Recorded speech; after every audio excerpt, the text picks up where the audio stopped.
O vai a pregarou que fala de que morreu e deu a sua. Vocês perceberam que está perdendo a graça, né? Porque olha, se não tem lei, vamos de lá para cá. Se não tem lei, não tem?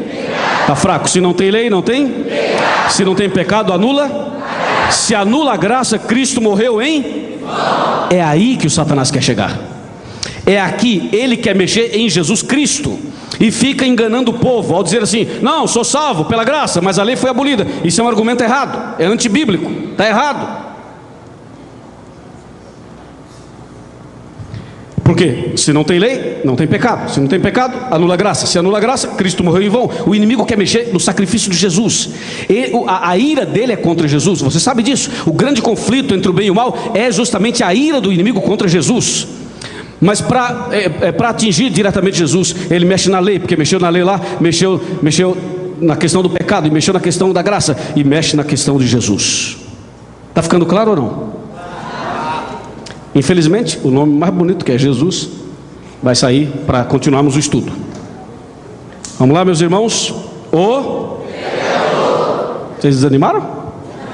O pecador. Vai a pregarou que fala de. Está perdendo o sentido, não está? Veja só, de novo, de lá para cá. Se não há lei, não há pecado. Se não há pecado, anula. Se anula a graça, Cristo morreu em? Se Cristo morreu em vão, para quê? Não precisa de evangelho, não precisa de Bíblia. Pode ir para a igreja sem Bíblia. Não precisa de Bíblia. Para que Bíblia?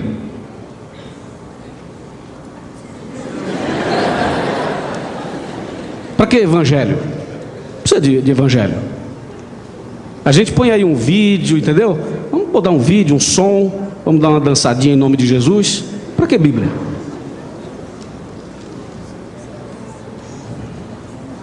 O vai a fazer o quê? Explorar a fé das pessoas? Ficar pedindo dinheiro para o povo o tempo todo? É isso?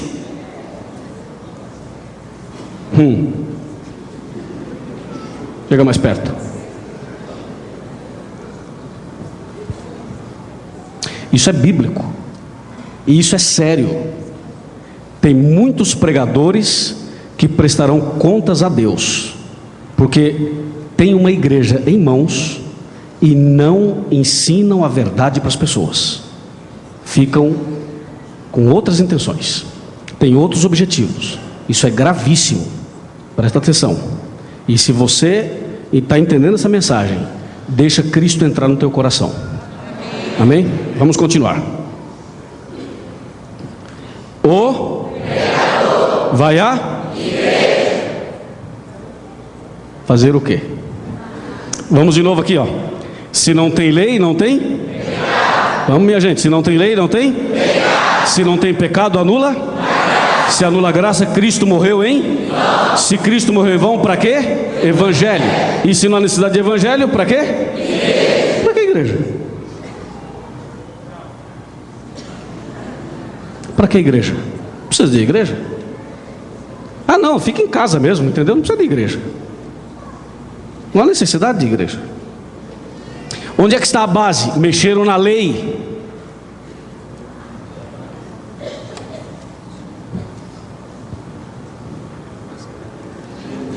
Chega mais para frente.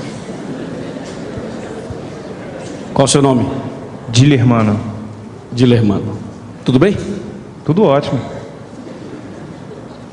O pecador. Tá fraco. O pecador. Vai fazer o que o coitado ali?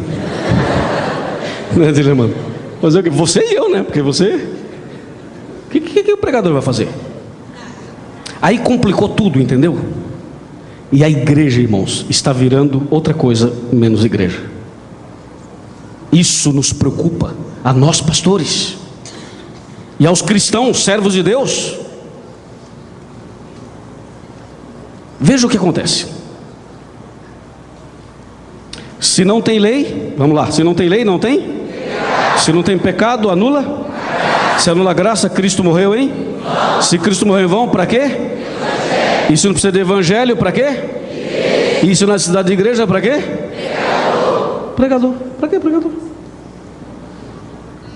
Quer saber? Eu vou pedir aí, isso eu não combinei, mas eu preciso de um fundo musical aí. Quem pode, que vá pro ar, né? Que vá pro ar. Quem aí não vai, né? Aqui não vai. Piano vai? Piano vai? Já chegou a pianista. Obrigado. Não combinei isso com ela. É ao vivo, é na hora. Um fundinho musical. Pode colocar aí. Qualquer um. Não precisa de pregador. Acabou. Então, vamos embora? Vamos embora. Não precisa de pregador. Não vou pregar mais. Acabou.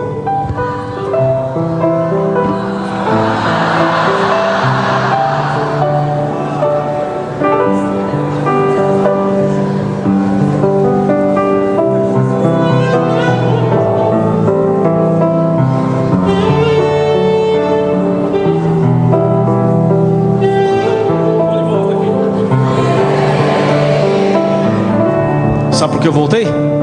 Porque nesta igreja nós cremos que a salvação é pela graça, mediante a fé. E isso não vem de vós, isso é dom de Deus. E nós cremos que a lei, os 10 mandamentos, escritos pelo dedo de Deus, estão em vigor até hoje. Pode ser difícil? Pode. Pode ser complicado? Pode. Tudo pode ser. Mas o caminho para o céu é estreito, não é largo. O caminho que leva para o reino de Deus é estreito. Você sabe disso, não é um caminho largo. Se a pessoa quer um caminho largo, aí muito bem, pode ir para qualquer lugar. Mas se quer o caminho estreito, então Deus está nos mostrando o caminho. Vamos agora abrir a Bíblia em Efésios capítulo 2. Vamos comigo, Efésios 2, versos 8, 9 e 10. Efésios está no Novo Testamento. O que é? Ok, vocês já estão mostrando que ali já está o texto, né? Então vamos ler aquele texto e avançar um pouquinho mais. Muito obrigado. Muito obrigado. Então vamos lá, Efésios 2. Está lá, gostei dessa. Capítulo 2, versos 8, 9 e 10. Está bem aqui. Diz a palavra de Deus assim: porque pela graça sois, mediante a fé. Isso não vem de vós, é dom de Deus, não de obras, para que ninguém se glorie. Pois somos feituras dele, criados em Cristo Jesus para as boas obras, as quais Deus de antemão preparou para que andássemos nelas. Então a primeira parte desse texto está ali na parede da igreja mesmo. Porque pela graça sois salvos, mediante a fé. Irmãos, finalmente é assim. A salvação de fato é pela graça. Só pela graça. Amém? Exclusivamente pela graça. Isso é o que diz a Bíblia. E ponto final. Aí vem uma pergunta óbvia: e a lei? Para que serve a lei? A lei serve mais ou menos, vou dar uma ilustração humana, e aí tem que falar que é mais ou menos, porque é humano. Mais ou menos como um espelho. Um espelho. Sabe aquele espelho que você tem na sua casa? Espelho pequeno, espelho grande, espelho de corpo inteiro, espelho do carro, da bolsa. Aí você deve ter um espelho na sua bolsa. Para que serve um espelho? É uma perguntinha tão sem sentido, né? Não, tem sentido. O espelho serve para mostrar quem você é de verdade. Você olha lá no espelho e vê como você está de verdade. O espelho mostra quem você é e como você está. O espelho não muda a tua situação. Ele não penteia o seu cabelo, não arruma teu vestido, não arruma a tua gravata. O espelho não corrige algum problema que você porventura tenha. O papel dele é mostrar como você está, do jeito que você é. Se você olhou no espelho, não gostou do que viu, o problema é seu e não do espelho. Se você olhou no espelho e percebeu que tem uma lombada na frente, 2 pneus aqui do lado, o problema é seu e não do espelho. Se você acha que tem um nariz grande, a orelha grande, alguma coisa diferente, pequeno ou grande demais, enfim, se você não está satisfeito ou satisfeito com você mesmo, o problema não é do espelho, é seu. O espelho tem uma função: mostrar como você está e como você é de verdade. Se o cabelo caiu, se não caiu, se está branco, se está preto, como está, isso não é problema do espelho. Ele mostra e diz aqui, que é você. Assim é a lei. Assim são os 10 mandamentos. Você lê os 10 mandamentos em Êxodo capítulo 20, e os 10 mandamentos mostram quem você é diante de Deus. Ou seja, como é o ser humano: pecador, miserável, carente, perdido. Por exemplo, a Bíblia diz assim: Não matarás. Esse é o 6º mandamento, tá? Não matarás. Aí você diz: pastor, esse é fácil, porque eu sou cristão e eu não mato ninguém. Mas se você olhar no espelho, estou falando dos 10 mandamentos. Se você olhar no espelho direitinho, se você contemplar melhor o espelho, vai perceber que o não matarás vai muito além de simplesmente pegar uma arma e tirar a vida de outra pessoa. Sabe o que diz a Bíblia? Quem odeia seu irmão é assassino. Então quer dizer que se eu não vou com a cara de um, eu já estou quebrando a lei. É verdade. Se eu não engulo uma pessoa, se eu tenho ódio de alguém, se eu tenho raiva de alguém, eu estou quebrando esse mandamento que diz não matarás? Sim, está. Você percebe que a lei é como um espelho. Quanto mais você olha nele, mais você vê quem você é e como você está. Eu estou falando do 6º mandamento que diz não matarás. O não matarás, esse mandamento vai muito além de simplesmente o ódio ou tirar a vida de uma pessoa. A Bíblia chega a dizer que o nosso corpo é templo do Espírito Santo, e se nós não cuidarmos dele, nós estaremos tirando a nossa própria vida, como por exemplo o fumo, o álcool e as drogas. Quando a Bíblia diz não matarás, está dizendo não fume, não beba, não use drogas. Quando a Bíblia diz não matarás, está dizendo assim: coma comidas boas, alimentos saudáveis, não coma qualquer coisa. Pegue Levítico 11, veja a lista dos alimentos limpos e imundos e siga o princípio bíblico.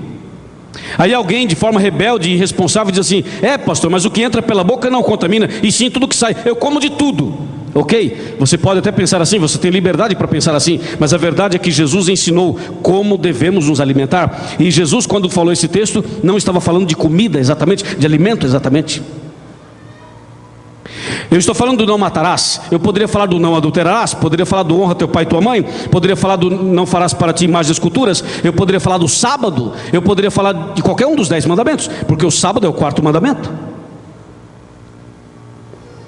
O problema é que quando você apresenta esse estudo para algumas pessoas, sabe o que elas dizem? Elas dizem: pastor, mas eu aceito todos. Você vai lendo um por um, ele aceita todos, mas quando chega no 4º mandamento, a pessoa não aceita. O problema é o sábado, é o 4º mandamento. Mas sabe o que diz o apóstolo Tiago no capítulo 2, verso 10? Ele diz assim, que aquele que tropeçar em um mandamento torna-se culpado de quantos? De todos. De todos. Então, nessa noite nós estudamos aqui sobre a lei e a graça, e nós queremos mostrar na verdade o que é viver com esperança. O que significa isso? Nós vamos ter o batismo daqui a pouco, mas logo depois do batismo eu quero fazer esse link entre esse assunto e o viver com esperança. Por que nascer de novo? Por que começar uma nova vida? O que essa fala tem a ver com esse tema? E o que esse tema tem a ver com essa fala? A Bíblia tem um texto que é incrível. Esse texto diz qual é a igreja verdadeira. Nós vamos ler Apocalipse 12, 17, vamos lá. Apocalipse 12, 17, veja o que diz esse texto, é incrível. Apocalipse, último livro da Bíblia, profecia. E aqui o capítulo 12 fala da mulher vestida do sol.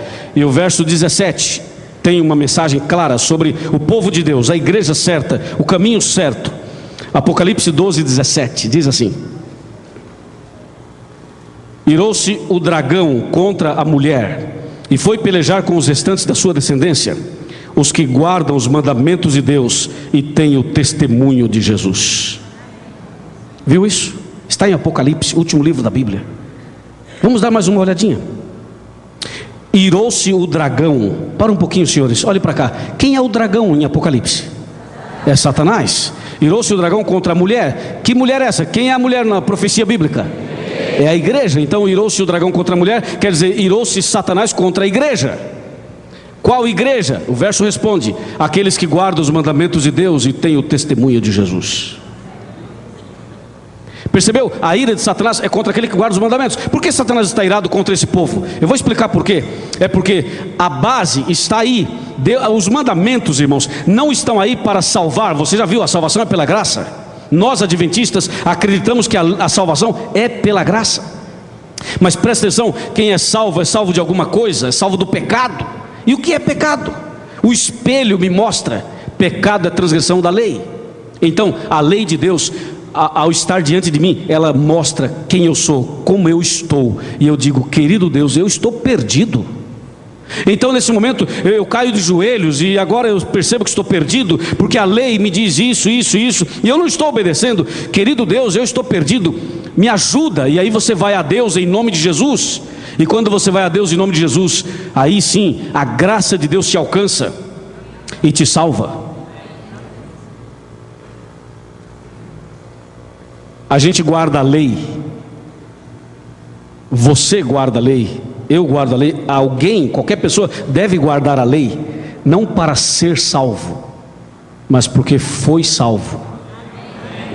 Nós guardamos os mandamentos não para sermos cristãos, mas porque somos cristãos. A luz brilha não para ser uma luz, mas porque é uma luz. Amém? E quem entende essa mensagem, como nós estamos entendendo pela graça de Deus, se entrega a Jesus.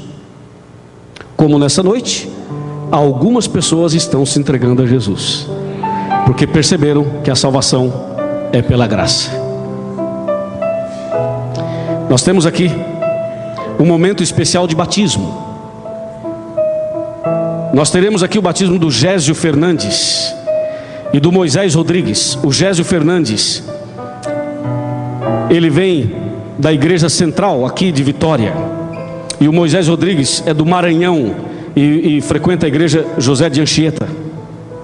Esses dois batismos nós teremos aqui, eles estão ali, mas eu vou pedir, pastores, que vocês permaneçam um pouquinho aí com eles, porque eu quero primeiro me dirigir a outros batismos que teremos em alguns auditórios.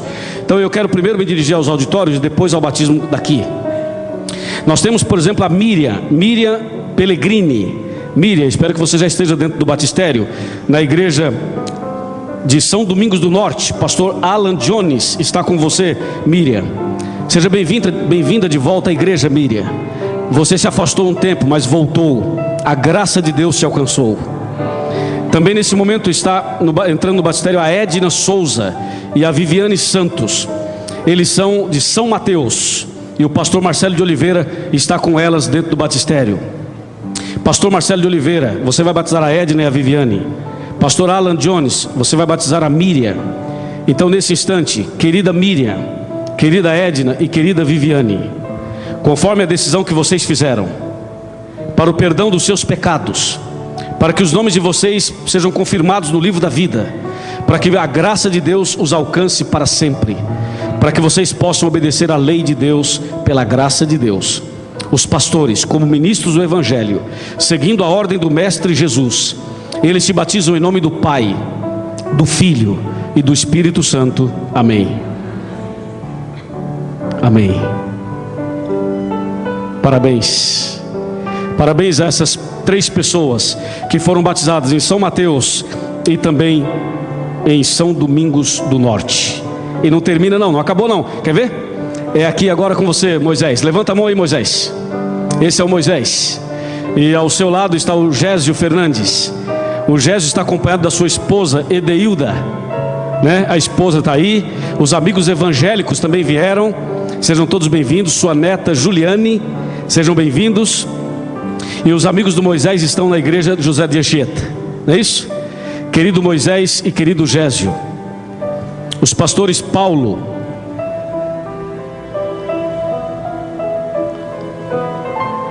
estão prontos? Os pastores Paulo e também o pastor... cadê o pastor? Genival. Obrigado. Tudo bem, pastor Genival e pastor Paulo. Vocês dois estão agora prontos para batizar os servos de Deus. E conforme a decisão que fizeram, conforme a entrega total nessa noite a Jesus, para o perdão dos seus pecados, para que os nomes de vocês estejam registrados no céu, esse é o momento em que os pastores cumprem a ordem do Mestre e batizam vocês em nome do Pai, do Filho e do Espírito Santo. Amém.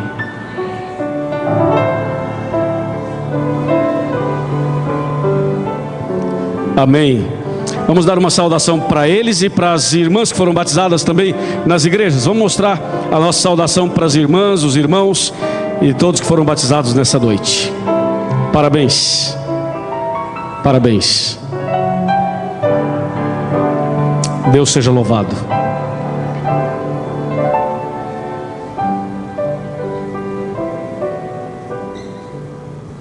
Chegou aquele momento tão precioso do sermão, porque o batismo faz parte do sermão. Uma vez havia um escravo